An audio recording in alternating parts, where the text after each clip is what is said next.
Allen Lund Company has new offices in Ogden, Utah and Indianapolis, Indiana. Check allenlund.com to reach them.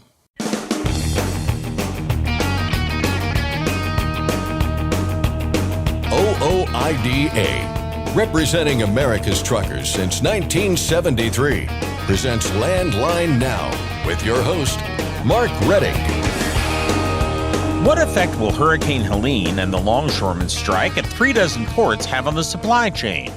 Jason Miller says that depends on a number of factors. The interim chair of the Department of Supply Chain Management at Michigan State University's Eli Broad College of Business joins the show to discuss. Another important tax deadline is right around the corner, and truckers who are on tax extensions need to be aware. I'll cover that and a change to the per diem with Shasta May of MBA Tax and Bookkeeping Service. And finally, aside from being bigger, there doesn't appear to be much of a difference between the tires on your truck and the tires on your passenger vehicle. But there are, and Andy McCulloch of Michelin says those differences are noteworthy. He'll join the show today. But first, the news with Scott Thompson. Thanks, Mark. We'll begin with the latest on Hurricane Helene and the strike at 36 ports along the East and Gulf Coast regions. With regard to the strike, there isn't much new to report. The roughly 45,000 members of the International Longshoremen's Association remain on the picket line, and negotiations remain stalled. With regard to Hurricane Helene, residents of several states are still taking stock of the damage as the official death toll continues to rise. In North Carolina, the state DOT issued a do-not-travel advisory for the western part of the state, where they said drivers should consider all roadways there closed. That includes Interstate 40. The timeline for reopening that highway could extend into next October, 1 year from now. In Tennessee, officials say 5 state bridges were destroyed by flooding. They are closed. And in Georgia, Governor Brian Kemp suspended fuel tax collections in response to Helene. He also extended the state of emergency there through Wednesday, October 9th. This is just a snapshot of a few problems throughout the Southeast due to Helene. As always, check your route before you head out, something you can do on our website, landline.media, by clicking the Resources tab and scrolling down to Road Conditions for truckers. As for broader concerns about the impact of both Helene and the port strike, they're still coming into focus. Jason Miller, interim chair of the Department of Supply Chain Management at Michigan State University's Eli Broad College of Business, has been watching both situations closely. He said they're undoubtedly going to have an effect on the freight market, but the extent of that impact remains to be seen. Both events are actually reducing demand in the interim. I know a lot of people with hurricanes focus on the recovery and the freight needed for that. But it's important to remember we have hundreds of manufacturing plants in these affected regions that are shut down right now. So they're not buying inputs and they're not shipping anything out. So right now, both of these events are reducing the amount of trucking freight out there. And that's not good for carriers in a weak spot market to begin with. Much more of our conversation with Jason Miller and the implications of both events on the freight market, the supply chain, and more a little later on in today's program. Transportation Secretary Pete Buttigieg, in a statement, said they are closely monitoring any attempts by companies to raise prices, including ocean shippers or others, during the labor dispute. The secretary also said they're closely monitoring potential supply chain impacts and assessing ways to address potential impacts if necessary. The Biden administration also calling on ocean carriers to withdraw their surcharges. President Biden signing into law a bill that would make it easier for military veterans to make the transition into trucking. The Senate last week unanimously approved the Veteran Improvement Commercial Driver License Act. As it stands now, if an already approved trucking school opens a secondary facility in a new location, the U.S. Department of Veterans Affairs and state regulators are required to deny that branch's ability to receive GI benefits for 2 years. This new law wipes that requirement away, clearing red tape that blocks many veterans who want to get into trucking. On the Senate side, the bill was introduced by Senators Deb Fischer of Nebraska and Alex Padilla of California. On the House side, Representatives Chuck Edwards of North Carolina and Chris Pappas of New Hampshire introduced an identical version. Congressman Edwards advocated for the bill during comments on the House floor last week. It's high time that we take meaningful steps towards better supporting a veteran's transition into the civilian workforce. Too many arbitrary rules are impeding a veteran's ability to achieve the very American dream that they're fighting for others to pursue. But the VA CDL Act helps to eliminate one of those barriers. Ultimately, this is a common sense reform bill that will reduce unnecessary roadblocks to veterans training and workforce opportunities, and I urge all my colleagues to support it. In addition to the Veteran CDL bill, President Biden also signed the Customs Trade Partnership Against Terrorism Pilot Program Act of 2023 into law. It requires the Department of Homeland Security to launch a pilot program which will assess whether allowing certain third-party logistics providers to participate would enhance port security. For the first time in nearly 2 months, a new co-sponsor is signed on in support of a bill that would go a long way towards solving the truck parking crisis. Congressman Young Kim of California is the 51st co-sponsor of the Truck Parking Safety Improvement Act in the House. The bill seeks to pump $755 million over 3 years into the construction of new truck parking spaces nationwide, and it's truly a bipartisan effort. Since Representative Mike Bost of Illinois introduced the bill last year, 26 Republicans and 25 Democrats have signed on. A companion bill in the Senate introduced at the same time currently has 15 co-sponsors. Your input on this matter holds weight. To urge your elected representatives in Congress to add their support, check out the fightingfortruckers.com website. The Federal Motor Carrier Safety Administration has renewed an exemption that allows some areas of Alaska to forego a portion of the entry-level driver training rules. The 5-year extension allows the state to waive specified portions of the CDL skills test for drivers who reside and operate in 14 defined geographic areas that lack the infrastructure to complete the full skills test. Drivers who receive a restricted CDL are also exempt from the entry-level driver training regulations. The original exemption was scheduled to end this December. In its review, FMCSA said it had gone over the records of drivers who were issued CDLs under the exemption and found no safety issues. The exemption now runs through the end of 2029. Another truck parking ban for city streets has gone into effect back in March. The City Council for College Station, Texas, narrowly approved the ban. Enforcement began this week. There are exceptions to the ban for commercial motor vehicles that are involved in authorized public work or actively loading or unloading goods or passengers. Fines for violations scale up as high as $500 a day. City officials said the decision to ban commercial vehicles parking on city streets came after complaints from residents. The state of Texas already bans overnight truck parking in residential areas. With the new ordinance, College Station joins Houston, Fort Worth, and Dallas on the list of cities in Texas with truck parking bans in effect outside of residential areas. San Antonio could be next. The city council there is considering a proposal that would increase prohibited overnight parking areas to 78% of the city.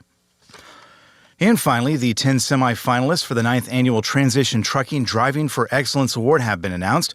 The award honors military veterans who have made an outstanding transition into the commercial trucking industry. Public voting will be held from November 1st through Veterans Day on November 11th. The final winner will be announced on December 13th during a special event at the U.S. Chamber of Commerce in Washington, D.C. The grand prize, a fully loaded Kenworth T680. That's Landline Now News for today. I'm Scott Thompson. Thanks, Scott. If a carrier, shipper, receiver, or broker tries to coerce you into violating the regulations, first document what happened, then either call 1-888-DOT-SAFT or file a complaint online to the National Consumer Complaint Database. Again, that phone number is 1-888-DOT-SAFT or go online to the National Consumer Complaint Database. Starting October 12th, Marty Ellis and OOIDA's tour truck, The Spirit of the American Trucker, will be at the ATHS Yellow Rose Truck Show. That takes place at the J.B. Wells Park Pavilion in Gonzales, Texas.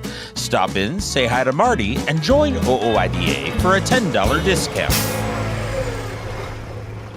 Next, Scott Thompson gets more insight into the effect of Hurricane Helene and the port strike on the supply chain from Jason Miller of Michigan State University. We'll be back in just a moment with more. I'm Mark Reddick, and this is Landline Now. Thanks for listening. Be sure to like and subscribe. If you want more content, go to landline.media to get updated news, information, and archived editions of our show. Once again, that's landline.media. Control your toll costs and eliminate tolling headaches with Prepass Tolls. Prepass Tolls means toll volume discounts. Just one invoice for all tolls and fewer violations. Call 877-878-5970 or go to prepass.com. Are you tired of the IRS following you around like a dark cloud? Call 888-557-4020 and get your life back. At Truck Stop, we built a better load board for carriers like you. Sign up today and access over 600,000 loads on the most trusted online load board. Learn why the best in the business rely on Truck Stop to make more money and start driving your profit today. It's tested and proven. Burn 2.1% less fuel when you balance all wheel ends with Centromatic. Call 800-523-8473 to get the OOIDA discount. Welcome back to the program. We are continuing to monitor the fallout from two major disruptions to the supply chain. First came Hurricane Helene, and then a strike at 36 ports along the East and Gulf Coasts. Joining us to discuss the current situation and the outlook is Jason Miller, interim chair of the Department of Supply Chain Management at Michigan State University's Eli Broad College of Business. Jason, thanks for joining us. Hey, thanks for having me on. We got a lot to get to here. I want to start kind of by asking you a general question about the overall picture right now. Yeah, we've got these two big events obviously going on. How concerned are you about the supply chain right now? And specifically, what are you most concerned about? So right now we're in day 2 of the strike. The magnitude of disruption in the big scheme of things isn't that pronounced, but as we keep going on, the amount of disruption starts sort of increasing at an increasing rate. And so what that's going to mean is once we get to a week and certainly 10 days, we're going to really take a long time to dig out of this. And so right now where I'm kind of looking at is how close are both sides? The answer to that seems to be fairly far off. And then starting to sort of get a sense from there, specific sectors that are going to be affected. For me, sort of the most affected broad industrial sector is likely to be motor vehicle production, especially German auto importers in the U.S. Southeast. Gotcha. We're going to drill down into the ILA port strike for sure. I'm curious, so between Hurricane Helene and the port strike, it sounds like the port strike is more concerning to you in the broader context of the supply chain here. Is that right? I would say so, yes. If we have an extended situation. From the hurricane situation, the biggest concern is the humanitarian side of things. And so that's where I'm watching that more. In terms of impact on the freight market, both events are actually reducing demand in the interim. I know a lot of people with hurricanes focus on the recovery and the freight needed for that. But it's important to remember we have hundreds of manufacturing plants in these affected regions that are shut down right now. So they're not buying inputs and they're not shipping anything out. So right now, both of these events are reducing the amount of trucking freight out there. And that's not good for carriers in a weak spot market to begin with. Yeah. The last time the ILA went on strike, I believe it was 1977. It lasted about 7 weeks. Historically, can you put what we're seeing right now into context for us? What have we seen in terms of this type of event? What effect did it have? And what does that tell us about where we might be headed here in the short and the long term? So there really isn't a great precedent that we're dealing with. We'd have to go back to 2015 for the West Coast port strike to have kind of a modern economic times situation. That event was disruptive, but it wasn't catastrophic. And again, though that took place essentially in the start of 2015, so sort of after that peak season period, and the economy was slowing down from an industrial side at that year. It's just difficult to really draw parallels right now, for lack of a better term.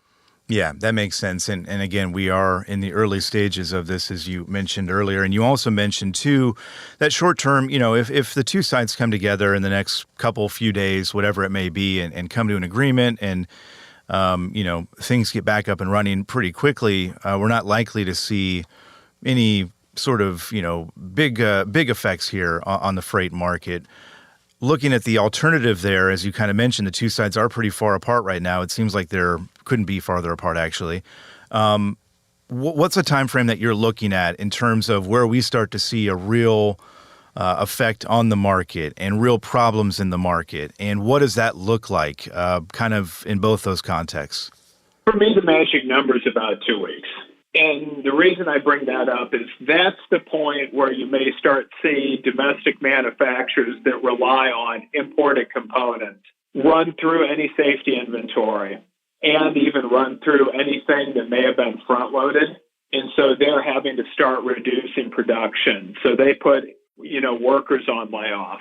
And then that cascades over to their tier one suppliers in the U.S. who may have less demand now. And they start putting people on layoff.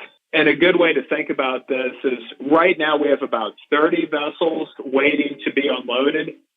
But as Greg Miller just had reported from Lloyd's List, we're looking at 200 vessels by a week from now.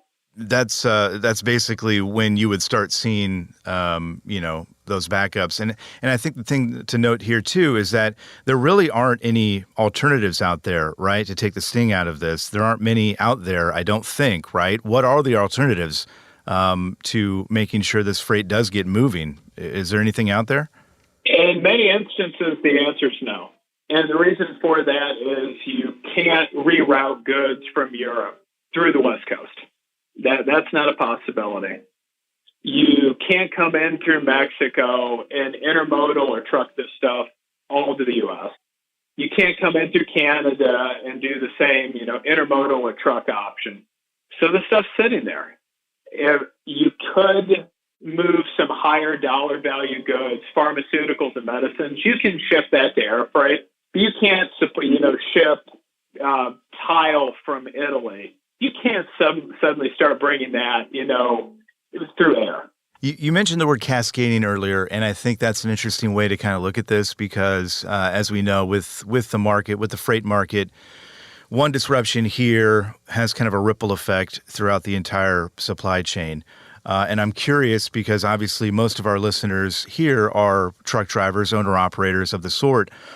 What is this disruption going to look like for them over the coming days and coming weeks, assuming that it does continue on for that long? What challenges do you foresee them encountering out there and, on down the line? What does that look like? So right now it is demand destruction taking place. There is not freight moving out of those ports. There's not freight moving into those ports. So right now this is a loss of demand. Now, once the strike would end, we've got to dig out.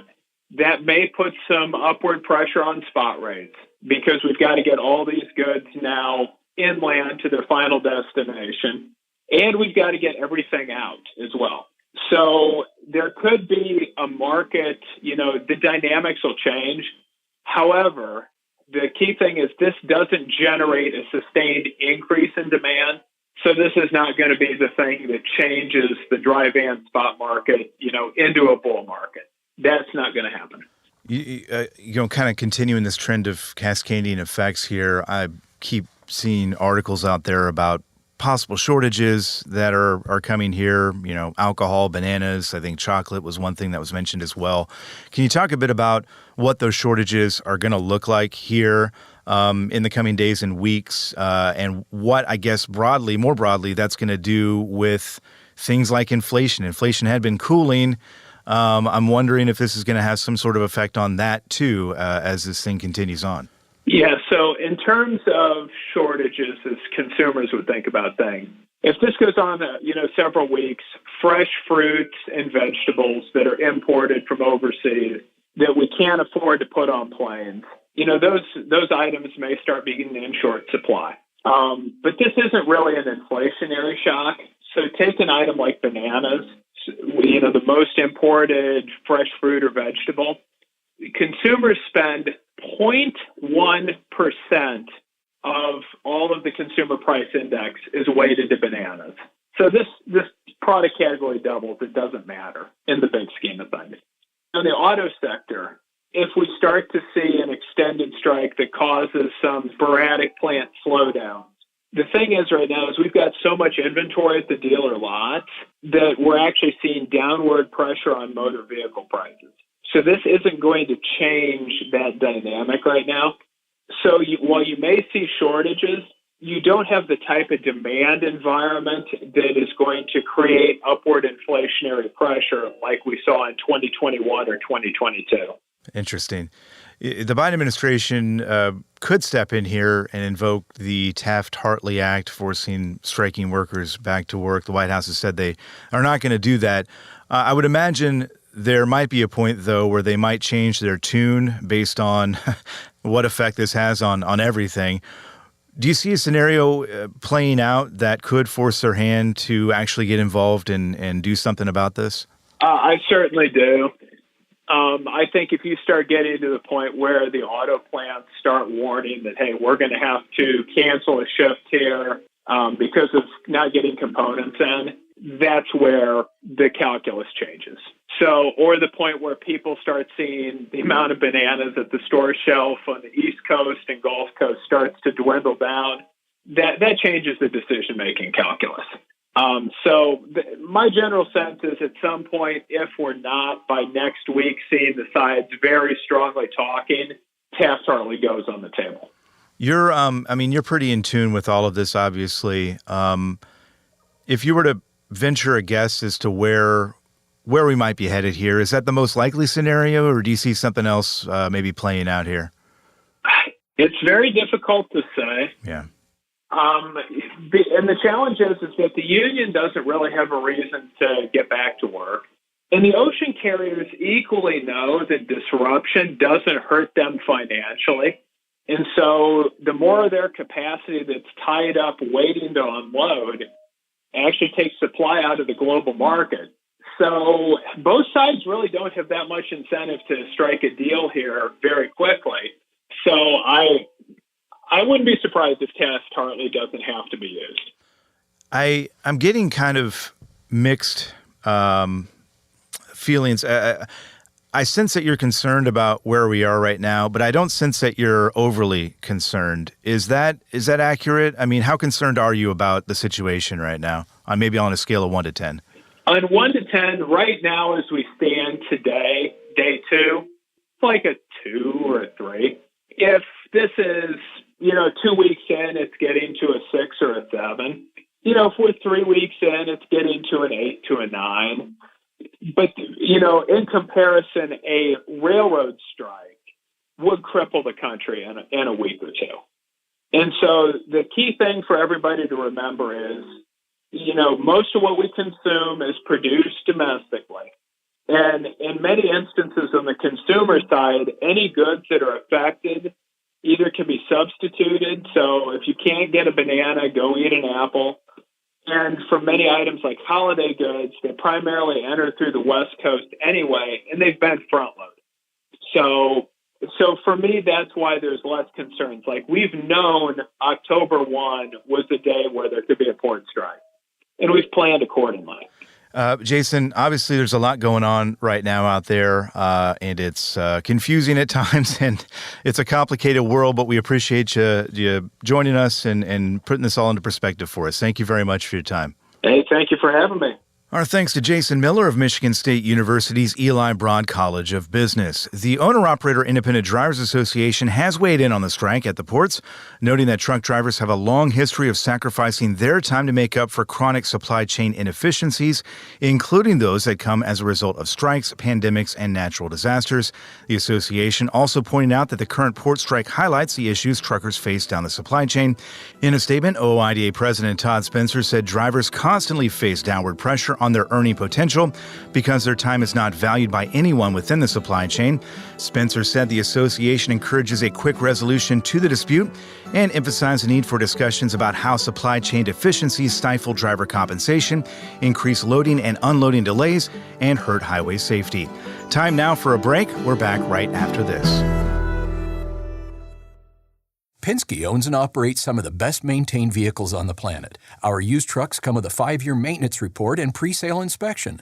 So if you're in the market for a top-quality pre-owned truck, look no further. Search our inventory today at PenskeUsedTrucks.com. Capital Reman, the leader in remanufactured diesel engines and components, has partnered with OOIDA to offer exclusive member benefits. Visit capitalreman.com today to support America's transportation industry and take advantage of your benefits. When it's time to overhaul your truck engine, help protect it by insisting on a genuine Vibertech TVD crankshaft damper. Heavy duty, absolute premium quality, and they're made right here in the USA. Find a dealer at vibertechtvd.com. Landline Now, welcome back. Another important tax deadline is right around the corner, and truckers who are on tax extensions need to be aware. To discuss that and some recent questions about the per diem deduction, I talked with Shasta May of MBA Tax and Bookkeeping Service. Well, we have a couple of topics to cover today, Shasta. The first being that extensions for individual tax returns will expire soon. And some folks have done this before, some haven't. So can we start by explaining what we mean by an extension? So at tax time, this year, when we were filing taxes for 2023, most people are able to get their tax returns prepared and filed by April 15th. But if for whatever reason you're unable to get it filed by the deadline, you have the option to file an extension with the IRS, which will allow you additional time to get your records together, get your tax return prepared and filed. And that extension, by filing that, it allows you to extend the file date until October 15th. So that deadline is fast approaching for filing last year's tax returns, 2023. So we just wanted to kind of remind everyone that extension is expiring. And if you haven't got your tax return filed, you've got to get on that and get that done as soon as possible. Now, I know we're kind of past this point in the process, but I feel like we ought to cover it just in case. Is there anything in particular you have to do to apply for and to get an extension? Yes, you have to file a specific extension form of 4868. So either you could do that yourself or you can request that your tax preparer file that for you. Most tax preparers will automatically file for their clients, even if we haven't heard from you, just to make sure you're covered. I mean, you've got all your bases covered. But you definitely want to give your tax preparer a call if it's getting close to a deadline and you're not quite ready, just to make sure that gets done. Or you can just go on the IRS website, download the form, and file it yourself. Okay. And just to clarify, I think this is important, and you've said it many times before, but again, just to remind people, this is only an extension to file, not to pay. In practical terms, what does that mean in terms of what you should do? The IRS, yes, they're giving you an extension of time to get the return prepared and filed, but they are assuming that you have paid in all the taxes and met those obligations. They do not extend time to pay ever, typically. So they're assuming, if you're an employee, your taxes have been withheld from your wages and those are taken care of. If you're self-employed, the IRS is assuming you've made your quarterly estimated tax payments and the tax side of it is already done. So they're just allowing the additional time for the record-keeping portion of getting that tax return done and filed to them. Okay. Now, if you do owe money and you're on extensions and you wait to pay that money you owe, what sort of penalties could you face? You're going to have penalties and interest assessed on the balance due. So once that tax return is filed, they're going to see exactly what's owed. And then they're going to go back from when it was due and they're going to assess those penalties and interest for all the time you haven't paid it and you've delayed paying it. So the sooner you get those payments in, the better. So we always recommend to clients, even if you can't get the tax return filed on time, send as much money as you can. Even if you feel like you don't have everything you are going to owe, send whatever you have to reduce the penalty amount because it's based on the amount you owe. Okay. Now, let's kind of go back to the upcoming deadline, which is October 15th, the final deadline to file taxes for the previous year. What if you don't get your taxes filed by October 15th when you're on extensions? What's likely to happen? So if you are late filing you're going to have a late filing penalty. So you really want to do all in your power to get that done. If there's any way to get filed on time, you don't want to file late if at all avoidable. And they do really give a lot of additional time from April 15th to October 15th. That's a good stretch of time to get everything done. And if you can't, you can't, and you just want to get it filed as soon as possible. The longer you wait, the worse it becomes. Now, if you don't get your taxes filed at all for that tax year, or if you haven't filed for several years, and we do know there are people out there that are in that particular situation, how should you approach that situation? What should be your first step? Well, basically, you want to get those tax returns filed. Like there's a lot of people out there that for one reason or another just are not able to get a tax return filed. And that sometimes can really snowball. You miss 1 year, then you miss the next. And the next thing you know, you're 5 years behind. So when you get really behind, you run the risk of having a wage garnishment or a levy on your bank account. So you really want to work with the IRS, get those tax returns done and filed, regardless of, what you owe or the amount you owe, because the IRS won't talk with you or negotiate with you or set up a payment plan until the tax returns are filed, because they want to see the big picture. They want all those tax returns filed. They want you back in the system. But once you do that, they're good about setting up monthly payment plans if the amount you owe is, more than you could take care of it at one time, which typically is the case if it's multiple years you've gotten behind. So get the returns filed, and then, then we can help you move forward if you owe, getting payment plans and different avenues you have open to you. And I think it's important to note, Shasta, and again, you and I have talked about this before, but the IRS really will work with you. I mean, ultimately, they just want the money they're owed, and whatever path gets them there.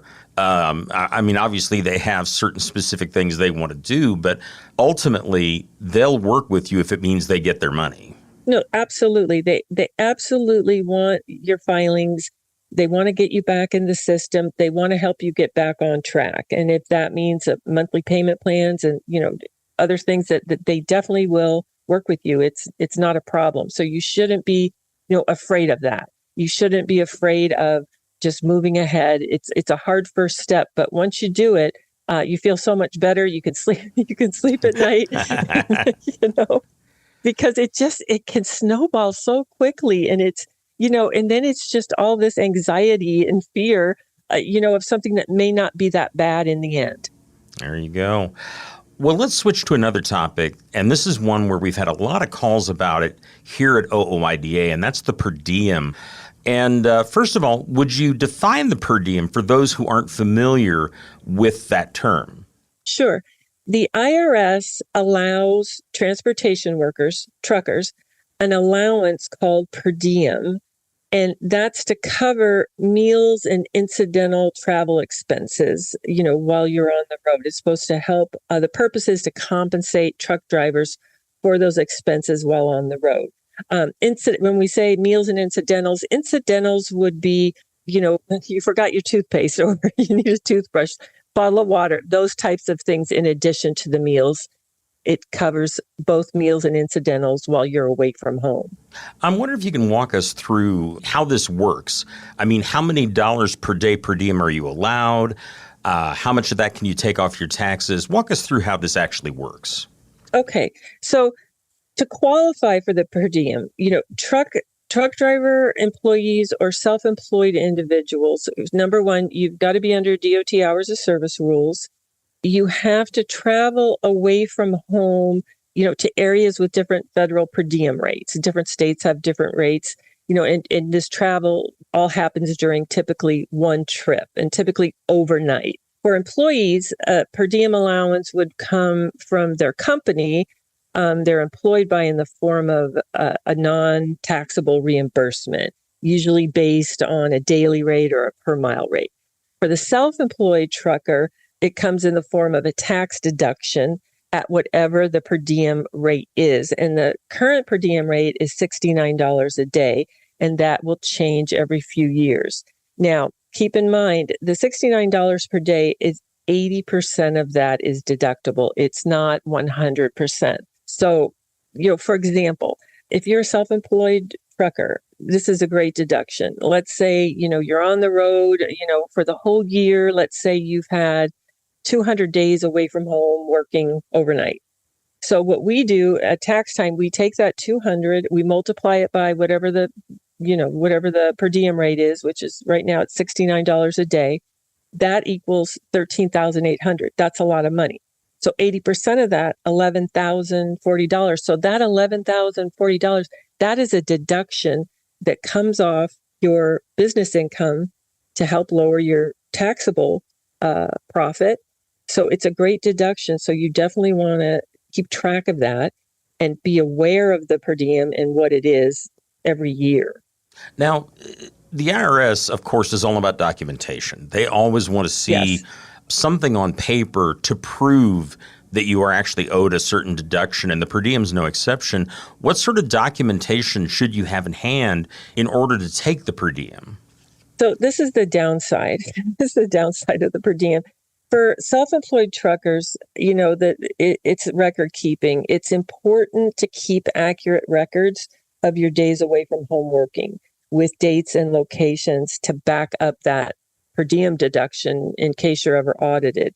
We used to rely on paper logs as our backup to the per diem deduction, but now with electronic logs, it's a bit more difficult and it requires more diligence on the trucker's part to request printouts or to have a separate set of self-kept records just to make sure you're getting that great deduction. For company drivers, this isn't an issue. If you're a company driver, you want to check to see that your company, if your company has a per diem policy and what it is, just be informed. But this record keeping is definitely one of the downsides to the per diem. But it's well worth that additional record keeping and getting those printouts whenever possible. We've only got about a little under a minute left, Shasta, and this is something I think is important here. You've mentioned before, this is one of the reasons you need a tax preparer who's familiar with the trucking industry instead of just a generalist. Can you explain why in relation to this? Well, a lot of times, if an accountant or tax preparer that you're using is not familiar with the trucking industry, typically the first giveaway would be with your per diem allowance, because other industries, workers that qualify for this type of deduction but are not under DOT hours of service rules, they can take the deductions for their meals, but at 50%. Only transportation gets that extra 80%. So when we see someone's tax return done by a preparer not familiar with trucking, we see they're only getting 50% of their per diem as opposed to the 80% they should be getting. That's a loss of a lot of money. So it's very important that when you're looking for a tax preparer, that they are familiar with your industry, because this is one of the things where you can be losing a lot of money. And the tax preparer, they're not trying to lose you money. They're trying to do the best job possible. But because trucking is such a specialized industry, you really need to have someone that's familiar. Excellent, Shasta. Thank you very much. Thank you so much for having me on the show. I've been talking with Shasta May of MBA Tax and Bookkeeping Service about the tax extension deadline and the per diem. A quick note. Since we spoke with Shasta, the per diem has changed. As of October 1st, it has been increased to $80. Again, that's as of October 1st. If you have questions about this or other tax matters, you can contact Shasta May by calling 1-888-407-1669, by email at smay@mbataxhelp.com, or by going to the company's website, mbataxhelp.com. Again, that's 1-888-407-1669. The email address is smay@mbataxhelp.com, and the company's website is mbataxhelp.com. We'll have all that information on our website, landlinenow.com. Just click on the photo or headline at the top of the page, and you'll find all the email addresses, website links, and phone numbers we mention on the show, plus links to related articles. Again, that's on landlinenow.com. I'm Mark Rettig, and this is Landline Now.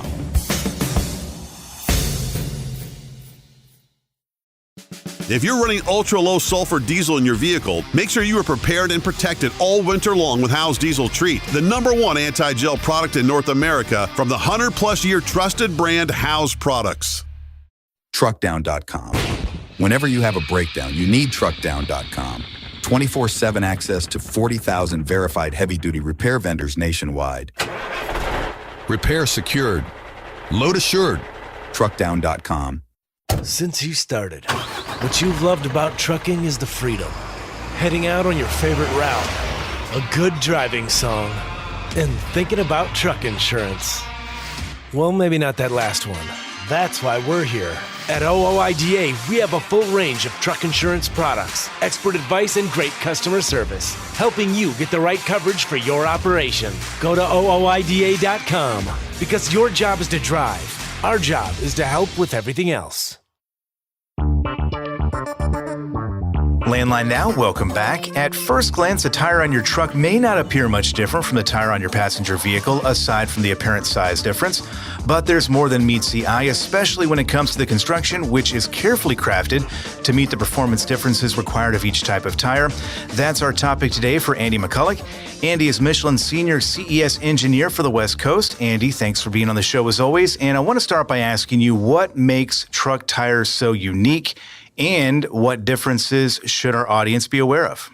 Hi, Scott. Thanks for having me back on the show. There really are two main differences between truck tires and tires used in passenger car applications.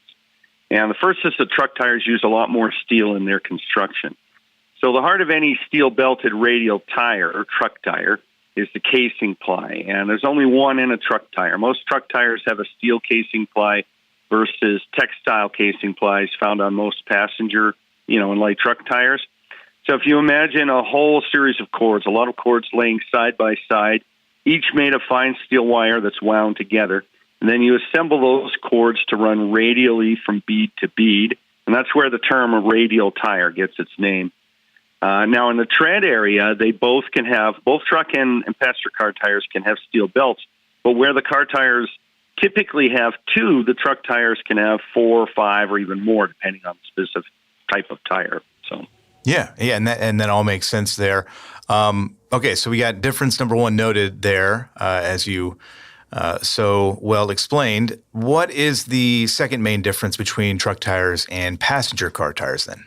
Well, the second difference is the truck tires have a thicker inner liner.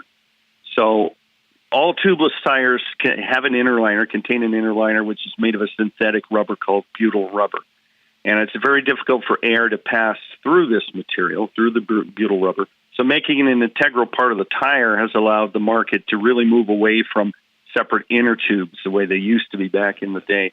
And because of the high pressures found in truck tires, which typically are in excess of 100 psi, this layer can be 2 to 3 times thicker than in a passenger tire. So on most truck tires, this layer is 2 to 4 millimeters thick, depending on the dimension.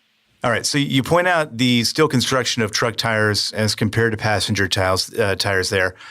I'm guessing, like most things in life, there are going to be advantages and disadvantages to that, right? You bet, exactly.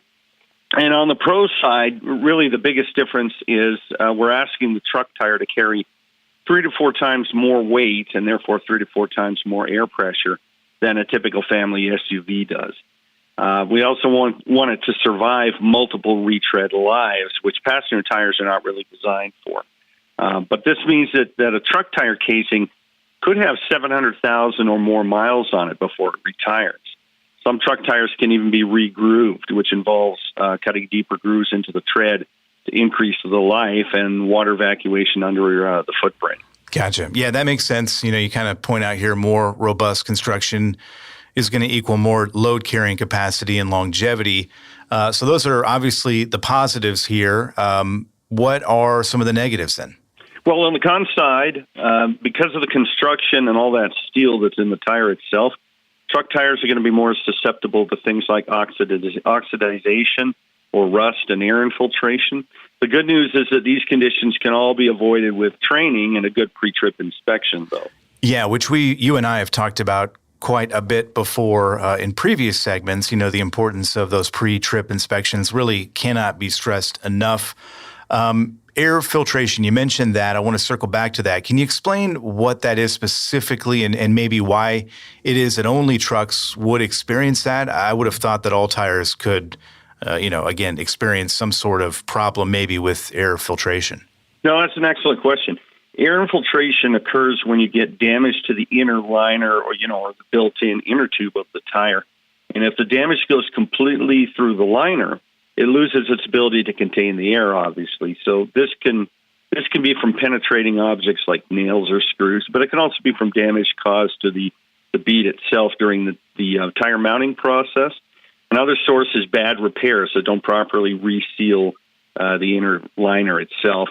Then any of these conditions are able to cut through the 2 to 4 millimeter thick inner liner. This will create a path for the 100 psi plus air from inside the tire to migrate out. So the air inside now wants to take the path of least resistance, and it'll start to separate the rubber and steel components of the tire. And these form internal bubbles, so to speak, inside the tire that usually go unnoticed until it's too late. So they're most common in the upper sidewall, and they're easy to identify. You usually won't see this in your car tires or passenger tires because the operating pressure is not high enough to separate the layers within the tire. Gotcha. Yeah, that all makes sense with regard to air filtration. But you did mention one other negative there, or disadvantage, I guess, with truck tires, that being oxidation. Where exactly would that be coming from, and can you tell us a little more about what you're looking at there? You bet. It can really come from either inside or outside of the tire, and I'll explain that. So we'll start with inside the tire. While we do have that inner liner, it's actually not 100% impermeable. In other words, things like air and water can eventually and slowly pass through it. That's why it's important to ensure that the air that you put in your tires is as dry as possible, because any moisture you introduce into the tire can find its way into the steel casing ultimately. And once rust begins inside the casing, it's only a matter of time before you might have a failure. Now, regarding the outside of the tire, anything that penetrates through the rubber layer and reaches the steel is going to allow dirt, water, road salt, other chemicals and contaminants to enter the casing. And that includes stones that can get lodged in the tread and drill down to the steel. So the oxidization will form fast, and it'll create separations between the steel products, damage the bond between the rubber products and the steel. And when oxidization occurs in the radial ply or casing ply, the tensile strength of the cord is lost. So a rapid air loss incident could possibly occur as a result. Right. So you've painted really what I think could only be described as a worst case type situation there, a scary situation with, again, air filtration and oxidation. But of course, it doesn't mean both of those things are certainties. Can you just give us some tips here to ensure, we're staying safe with regard to our tires and making sure that our tires are also living a long life as well? Well, there are really 5 key points to remember. So as long as you remember these 5 key points, then you should be fine. Number 1 is frequent air pressure checks. So even if you have a tire inflation system, remember, if your inflation system keeps putting air into a tire with a nail, you'll still get air infiltration into the tire, even if it's keeping up with the air loss. So air pressure checks are very, very important. Number 2 is when you add air to your tires, you want to make sure you use a clean, dry air source so you don't introduce water into your tires. Make sure wherever that air is coming from, there's a filter dryer system in that airline that's going to keep the moisture and contaminants out. Number 3, you want to remove nails and screws that reach steel and repair that damage. So even if it doesn't puncture all the way through, if it's reached the steel layers, that damage still needs to be repaired. And pick any of the larger rocks out of the tread grooves that could potentially drill down to the steel. So, remember, even if it doesn't cause a leak, you could still lose the value of the casing for retreading due to excessive oxidization or rust. Number 4, have your tires mounted and dismounted by a reputable dealer so as to avoid bead damage, which could result in air infiltration and or rust or oxidization. And number 5, finally, have your tires repaired properly by a reputable dealer. So you don't want to use a rope-style repair plug or anything like that. You want to plug and patch only the repairs to make sure that repair seals the inner liner properly. A rope-style repair is generally not suitable for a truck tire. Andy, we always appreciate it. We always learn something new every time we talk to you, and we'll do it again soon. But for now, we appreciate your time. Thank you, Scott. Appreciate it as well. That was Andy McCulloch of Michelin, and this has been Landline Now. From all of us here at the show, thank you for listening, and until next time, take care.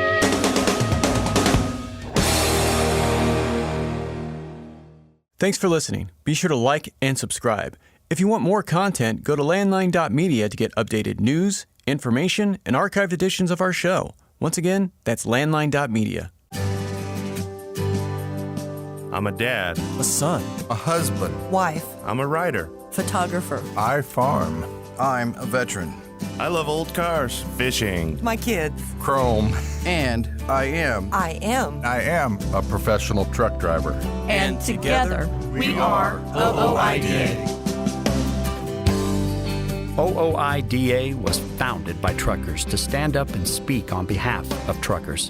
We've done that by combining the individual voices of our members into a single, powerful voice.